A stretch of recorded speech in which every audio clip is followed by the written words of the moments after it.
আসসালামু আলাইকুম। আর মাত্র কিছু সময় পরেই এসএসসি 2024 পরীক্ষার রেজাল্ট দিয়ে দিবে। আপনি কিভাবে ঘরে বসে আপনার হাতে থাকা স্মার্টফোন দিয়ে এসএসসি 2024 এর রেজাল্ট পেতে পারেন তা আজকের এই ভিডিও থেকে জানতে পারবেন। তো কথা না বাড়িয়ে চলুন শুরু করা যাক। এসএসসি রেজাল্ট দেখার জন্য আপনি যে কোনো একটি ব্রাউজার ওপেন করবেন। তো ব্রাউজারটি ওপেন করার পর আপনার সার্চ বারে গিয়ে লিখবেন এডুকেশন বোর্ড বিডি। তো সার্চ দেওয়ার পর নিচে একটা অপশন দেখতে পাচ্ছেন এডুকেশন বোর্ড রেজাল্ট। তো এর উপরে আপনি ক্লিক করবেন। ক্লিক করার পর এরকম ইন্টারফেস চলে আসবে।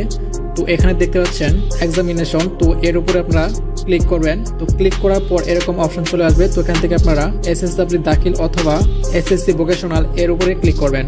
তো আমি এখান থেকে এসএসসি দাখিলে ক্লিক করতেছি। তার নিচে দেওয়া আছে সিলেক্ট ওয়ান। তো এর উপরে ক্লিক করে এখান থেকে আপনারা 2024 সিলেক্ট করে দিবেন। এরপর দেখতে পাচ্ছেন বোর্ড, আপনি যে বোর্ডে আছেন সেই বোর্ড সিলেক্ট করে দিবেন। তো আমি এখান থেকে বরিশাল এটা সিলেক্ট করে দিলাম।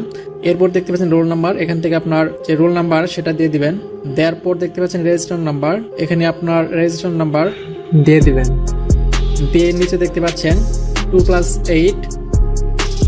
তো আপনাদের এখানে বিভিন্ন ধরনের সংখ্যা থাকতে পারে। তো আপনারা আপনাদের সংখ্যার যোগফল দিয়ে দিবেন। তো এখানে আমার সংখ্যার যোগফল হচ্ছে 8। তো আমি এখান থেকে 8 দিয়ে দিলাম।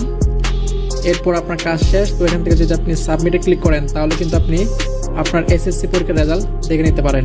সাবমিট করার সাথে সাথে কিন্তু আপনারা আপনাদের রেজাল্ট এভাবেই দেখে নিতে পারেন। তো আপনারা এখানে দেখতে পাচ্ছেন এখানে কিন্তু মার্কশিট সহ আপনার রেজাল্ট দেখাচ্ছে। তো আপনারা চাইলে খুব সহজেই কিন্তু এভাবেই আপনাদের স্মার্টফোন দিয়ে এসএসসি 2024 এর রেজাল্ট দেখে নিতে পারেন।